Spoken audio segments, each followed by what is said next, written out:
pessoas, sejam bem-vindos a mais um da Prateleira.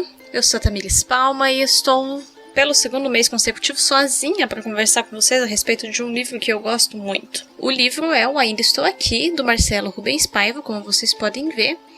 E eu escolhi gravar esse livro em homenagem à pessoa que é homenageada no próprio livro. Em 13 de dezembro de 1968, o Ato Institucional número 5 foi instaurado no Brasil, trazendo consigo os anos de chumbo da nossa ditadura militar. Em 13 de dezembro de 2018, Eunice Paiva faleceu. Eunice foi esposa de Rubens Paiva, deputado cassado em 1964, preso, torturado e assassinado em 1971 pela ditadura. Nesse livro, o seu filho, Marcelo, conta-nos a história da sua mãe e, por consequência, acaba contando a história de toda a família. Da prisão do pai, da reconstrução da vida de quem sobrou, da nova Eunice pós-morte do marido e do Alzheimer enfrentado pela mãe. É um misto de biografia com livros de memória e é lindo do começo ao fim. Essa é a segunda vez que eu leio o livro e eu resolvi fazê-la para homenagear a Eunice. No dia que eu soube da morte dela, eu fiquei bastante sentida e também... Eu não vou dizer que eu fiquei triste, porque eu imagino que para ela e para a própria família tenha sido uma espécie de libertação da doença, mas me tocou saber que uma mulher tão relevante e pouco conhecida no nosso país havia falecido. Então, eu peguei e li esse livro de novo. Eu tinha o lido pela primeira vez em 2016, no final do ano também, por coincidência, eu li ele em dezembro de 2016, e peguei o livro para relê-lo agora. Em 3, 4 dias eu li o livro inteiro para gravar esse programa para vocês. E foi uma decisão muito acertada ler o livro de novo. Eu tinha ficado com uma ótima primeira impressão quando eu li, e relê-lo para comentar aqui me fez ter certeza de que é um livro que merece muito ser valorizado.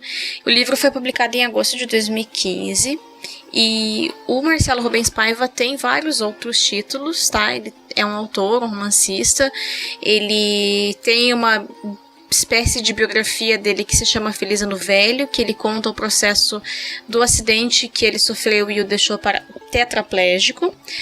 E aí ele tem outros livros que são de romance, mas eu só li o Feliz Ano Velho e o Ainda Estou Aqui. O Feliz Ano Velho faz mais de 10 anos que eu não releio. É um dos meus livros que foi o livro favorito da vida por muito tempo. Preciso reler. Gosto muito do jeito que o Marcelo escreve sobre a realidade, assim. Eu acho que ele tem um jeito muito poético, ele gosta de tratar as coisas de maneira crua, mas ao mesmo tempo muito belas, assim. Então é um autor que, pelo menos esses 2 livros de memória dele e biografia, eu gosto muito. Então é sobre isso que eu quero falar hoje, assim, é sobre esse livro tão importante, tão bonito e tão triste que eu quero falar com vocês hoje. Começando sobre o que mais me marcou na obra, a gente tem então essa questão que eu acabei de comentar sobre a beleza com que o Marcelo relata as coisas, a forma poética como ele escreve, a forma como ele dança entre o passado da família, entre a doença da mãe, entre as coisas que estão sendo descobertas a respeito da prisão e do assassinato do pai no presente, sabe? Ele faz uma dança muito bem sincronizada, assim, de mudar o foco narrativo, de mudar sobre quem ele tá falando, e tudo fica muito bonito, assim. Pode ter sido proposital e pode não ter sido, mas o Marcelo me faz pensar na cabeça de alguém que tá perdendo as lembranças, assim, e troca de foco muito rápido, e vai para outro pensamento, e volta, e se repete. Então eu não sei se foi proposital de uma maneira a colocar a doença da mãe também na forma. Não que isso seja ruim, não é um incômodo da leitura, gente, de modo algum, assim. Mas sabe, de trocar o ritmo da leitura, assim, com frequência, sabe? Dentro dos capítulos ele troca várias vezes. Então, eu gosto muito disso, eu gosto muito do jeito que ele escreve, sabe, e ele vai entre a luta contra a doença da mãe, as relações familiares, a ditadura.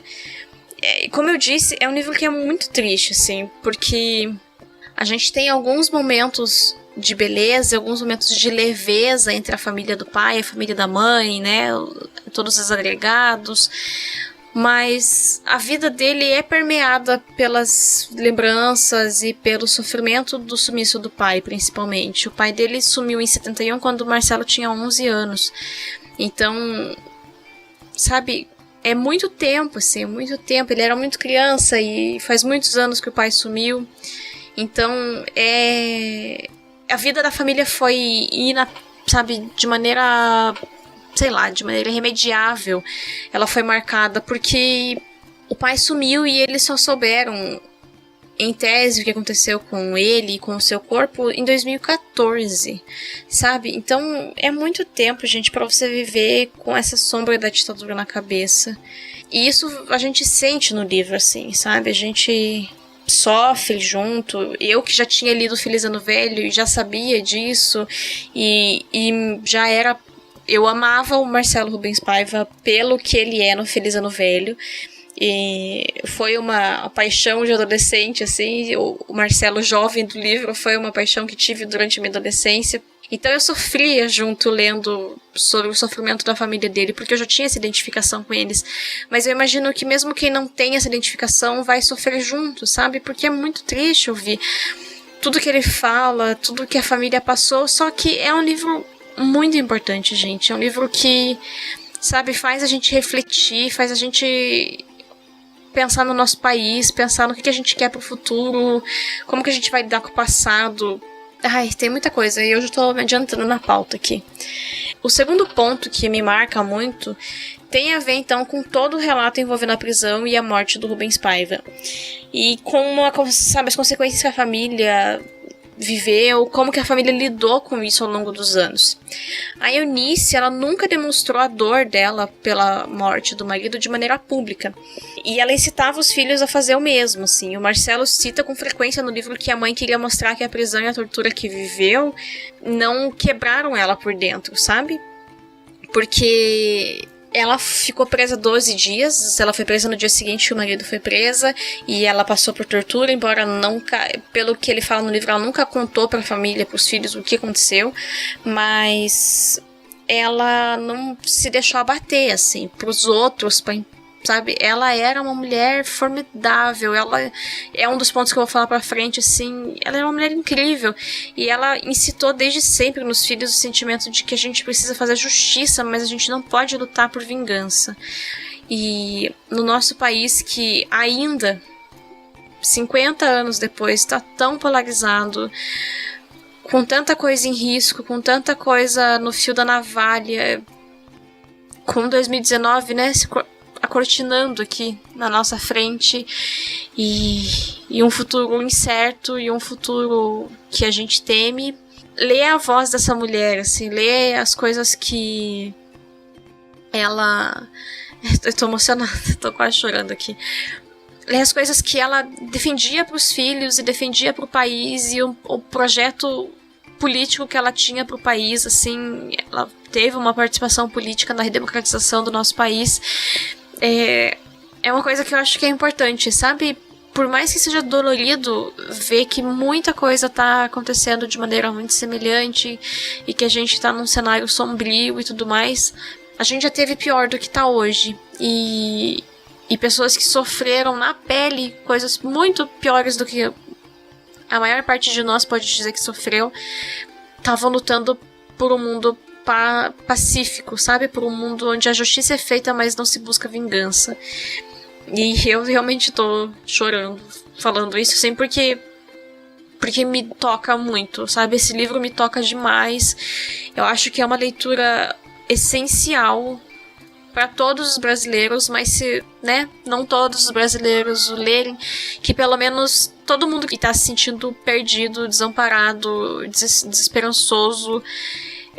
Tem muita coisa nesse livro que mostra que a justiça não foi feita e tudo mais, mas talvez a gente consiga aprender muito da postura da Eunice e dos filhos dela e não abaixar a cabeça, sabe, gente? E não abaixar a cabeça e não se rebaixar ao nível daqueles que a gente tá combatendo. E é isso, assim. Me marca muito isso no livro, porque quando o Marcelo escreveu Feliz Ano Velho, publicado em 1982, ele não fazia ideia ainda das coisas que tinham acontecido com o pai dele. Então não há um relato, sabe? ainda era ditadura militar em 82, você não podia falar de tudo abertamente ainda e tudo mais. Então nesse livro as coisas são escancaradas, assim, sabe? Ele chuta mesmo o pau da barraca e fala de tudo que eles conseguiram ter acesso. E é uma leitura fundamental, assim, eu acho que é uma leitura que você, ouvinte, amigo, pessoa que admira o nosso trabalho e que se sente sozinho hoje, você deve considerar colocar ela como prioridade no seu ano de 2019. De verdade, gente, assim, pula tudo que você tinha pra ler e põe essa leitura nas suas férias, agora em janeiro. Se você não tá de férias, aproveita que janeiro é o mês mais calmo. Mas põe essa leitura na frente, porque a gente tem que se preparar, sabe? E a gente tem que se espelhar em pessoas que lutaram com a cabeça erguida, buscando justiça, sabe? Que não se quebraram, que não foram quebradas por dentro, assim. O Marcelo cita quando eles foram buscar o atestado de óbito do pai dele, que, se eu não me engano, foi em 1986. O então presidente Fernando Henrique Cardoso faz uma lei lá para dar o atestado de óbito para todo mundo que desapareceu na ditadura. E o Marcelo diz o seguinte: com o atestado de óbito erguido, alegre, uma batalha foi vencida, vede vitória. Ela nunca faria uma cara triste, bem que tentaram. Por anos, fotógrafos nos queriam tristes nas fotos. Tivemos nossa guerra fria contra o pieguismo da imprensa. Éramos a família vítima da ditadura, apesar de preferirmos a legenda, uma das muitas famílias vítimas de muitas ditaduras. É isso, assim, sabe? É esse clima que a Eunice passa pros filhos, é esse o clima que ela passa na imprensa. E eu acho que é esse o clima que a gente tem que ter, sabe? Sempre, assim. A gente pode perder 1, 2, 3, 10 batalhas. Mas a gente tem que reerguer. E a gente tem que continuar lutando do lado certo. Com os meios certos. E com a finalidade certa, sabe? E o terceiro ponto que me marca muito lendo esse livro é a Eunice em si. Ela teve uma carreira impressionante. Quando ela tinha 41 anos, o marido foi morto. Ela tinha 5 filhos. A mais velha tinha 10 e a mais nova tinha 10 e a mais velha tinha 18, se eu não me engano, 17. Era uma adolescente ainda. E ela foi fazer direito. Ela era formada em letras, mas ela precisava de um emprego melhor. E ela fez direito e se formou na casa dos 40 e tantos anos. E uma mulher que começou a trabalhar na casa dos 42 anos, o Marcelo coloca que ela começou a trabalhar porque ela trabalhava de tradutora e tudo mais, por conta da formação de letras. Ela teve uma carreira, gente, formidável. Só pra vocês terem noção, ela foi advogada, assim, em muitas áreas, só que a principal causa ideológica, sabe, a principal luta ideológica dela foi o direito indígena. Ela trabalhou para o governo federal, ela trabalhou em várias ONGs, ela trabalhou no Banco Mundial, ela trabalhou para a ONU, ela foi advogada do Sting no Brasil, representante do Sting no Brasil, porque ele tinha uns projetos para atender tribos e defender tribos indígenas. Ela foi um dos principais rostos da redemocratização do país, por ser uma viúva da ditadura, porque o marido foi um deputado, porque ela se inseriu na vida pública. Então, é formidável olhar o poder de reinvenção que essa mulher teve, assim, sabe? É muito impressionante, é muito inspirador olhar para essa mulher e pensar, tipo, sabe? Eu tenho 28 anos agora, né? No finalzinho de 2018. E às vezes eu penso, meu Deus, o que eu vou fazer da minha vida? Eu já, sabe, se a profissão que eu escolhi não der certo, eu já tô velha pra escolher outra. E, porra, sabe, ler sobre ela, assim, e ver uma mulher com 5 filhos, sabe, adolescentes, 40 e poucos anos, foi correr atrás, deu a cara a tapa e conseguiu, sabe, e teve uma carreira incrível. Então é muito surpreendente eu ler sobre ela e é realmente muito inspirador, assim. Então acho que é uma leitura que merece ser feita também pela pessoa, assim. Como eu disse no começo do programa, gravei, né, estou gravando esse episódio em homenagem a Eunice, que faleceu agora no finalzinho de 2018, e eu acho que cada um de vocês, quando lê o livro, vai estar homenageando também um pouco essa mulher, sabe, e essa família, que tem muita coisa para falar. Partindo de por que eu acho que vocês devem ler, além dos motivos que eu já dei, tem que ser lido, assim, eu acho que esse livro tem que ser lido, porque ele é o relato de uma família afetada por uma ditadura. A gente lê muita coisa, né? É comum ver pessoas que leram a respeito de judeus perseguidos pelo nazismo, por exemplo, e eu acho que é fundamental que a gente leia também relatos daqueles que viveram o nosso período nefasto, a nossa ditadura, sabe? O nosso fascismo. Porque a gente tem que olhar para o nosso passado e a gente tem que estar consciente do nosso passado e tem que encarar ele e tem que tratar as feridas que estão apodrecendo dentro da nossa nação, né, que foram escancaradas todas, pelo menos de maneira ainda mais violenta ao longo de 2018. Então, eu acho que tem que ser lido por isso, assim, sabe? Que a nossa ditadura militar, que as torturas, que tudo isso seja um assunto entre aqueles momentos de conversa cabeça entre os amigos, que a gente não discuta só a política econômica e não sei o que, bababá, que a gente fale das feridas que a gente tem, sabe? Assim como a gente sempre, eu pelo menos, e várias pessoas engajadas no feminismo ou engajadas na luta contra o racismo, na discriminação racial, falam, sabe? Poxa, a gente tem que falar pro amiguinho quando o amiguinho tá falando bosta, sabe? O amiguinho tá sendo machista, pega e fala pro amiguinho. O amiguinho foi racista, pega e fala pro amiguinho. E a gente tem que colocar a ditadura na pauta também, sabe? Tem que tratar isso, porque se a gente não olhar pro nosso passado, tá aí um monte de gente pedindo volta de militar no nosso país, gente. Porque a gente deu uma anistia que não prendeu nenhum militar, não prendeu nenhum torturador, sabe? A gente ignorou todo um período em nome da boa convivência do Brasil, do homem cordial, que é um hipócrita atolado em preconceitos e discriminação até o pescoço. E a gente ficou negando tudo isso por muito tempo, sabe? A nossa violência enquanto país, a nossa desigualdade, o nosso racismo. Então, a gente tem que olhar sobre isso, sabe? É muito triste e muito impressionante perceber que a gente caminhou quase nada para nos distanciar do pensamento que as pessoas tinham 50 anos atrás, de tudo que levou à ditadura, sabe? É muito triste, assim. Os momentos que falam da ditadura são os que me quebram nesse livro, assim, que eu choro de soluçar em muitos deles, porque a gente não avançou nada, parece, nada.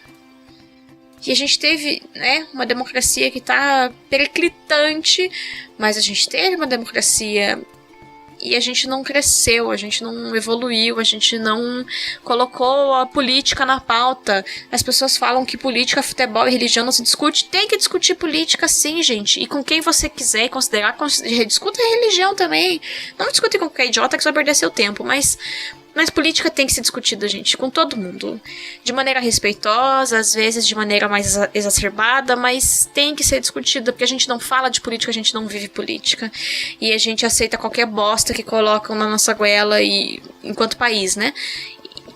E sempre espera que, não, mas alguma coisa miraculosa vai acontecer. Não vai, gente. Não vai. Se a gente não fizer nada, vai acontecer.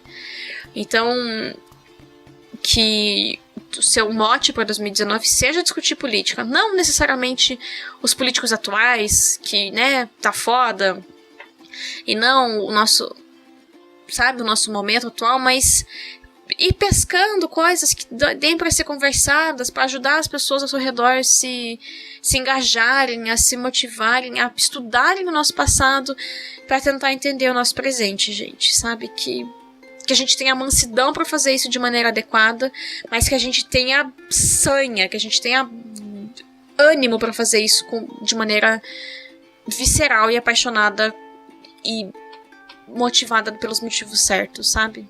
Eu nem achava que eu ia falar tanto de política nesse programa, apesar do livro falar muito de política, eu achei que eu ia ficar mais na Eunice, mas não dá, sabe? A gente precisa falar sobre isso, a gente precisa discutir tudo isso. E agora é a hora mais do que nunca, gente. E o último motivo, assim, que eu acho que vale muito a pena esse livro ser lido, não o último, é o último que eu vou colocar, porque tem vários outros, é a questão da doença da Eunice. O Marcelo trata o Alzheimer de maneira bonita também, sabe? É triste ver uma pessoa que foi tão ativa e tudo mais, e definhando por causa de uma doença. Aquele filme, por exemplo, Para Sempre Alice. Nossa, que filme triste. Eu acho que eu nunca mais vou ter coragem de ver ele na minha vida.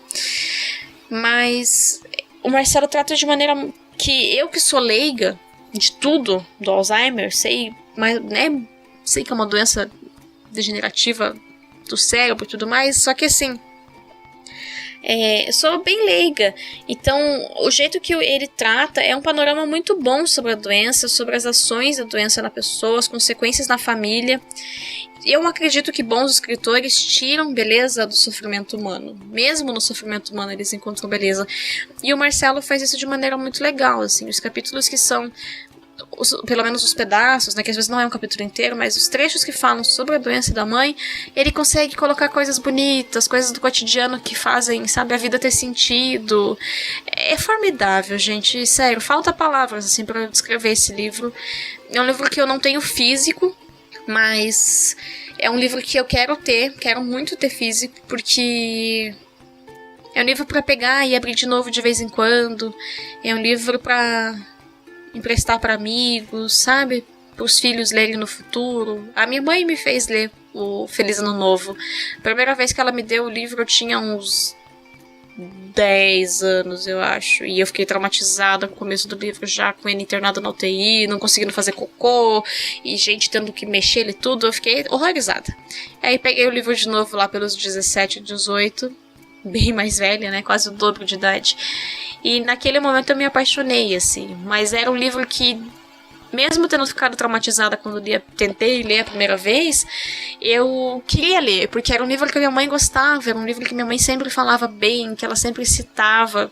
E eu tenho a mesma edição dela até hoje, que caiu a lombada, já tem a capa comidinha e riscos de caneta, porque crianças, né, eu e os meus irmãos riscaram o livro. Então é bom essa questão de construir memórias através de objetos também, sabe? Então é um livro que eu quero ter muito na estante. Mas, caso vocês ainda não queiram tê-lo na estante, deem uma chance e comprem um e-book, baixem um e-book e leiam um livro, gente. Acho que vai ser uma leitura, sabe, um choque, um socão, assim, para começar 2019, mas que talvez seja necessário para todos nós. Desejo a todos vocês um feliz 2019. Agradeço por quem me ouve, agradeço por quem comenta aqui no programa, apesar de vocês terem sumido e eu estar me sentindo abandonada. Espero que, né, chegamos ao 20º programa, eu realmente espero que eu tenha incentivado os meus ouvintes a ler o que eu divulgo, a pensar em outras temáticas de literatura, em, né, os filmes, as séries que eu indico também, mas que realmente a minha pretensão com esse programa é fazer vocês lerem mais, gente, porque ler muda a gente, de verdade. Então, que a gente possa caminhar juntos nesse 2019, que a gente possa cuidar uns dos outros e que tenhamos boas leituras. Agradeço quem ouviu até aqui. Comenta o que você achou do programa. Não me abandona. E até mês que vem, pessoal. Tchau, tchau.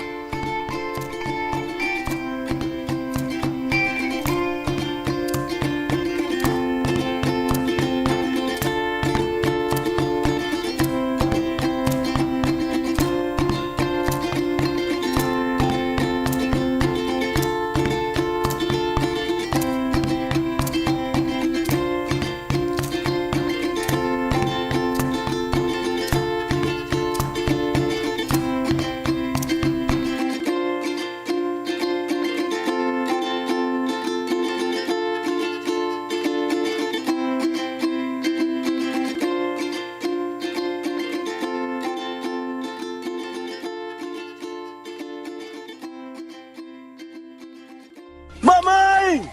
É Deus, mamãe!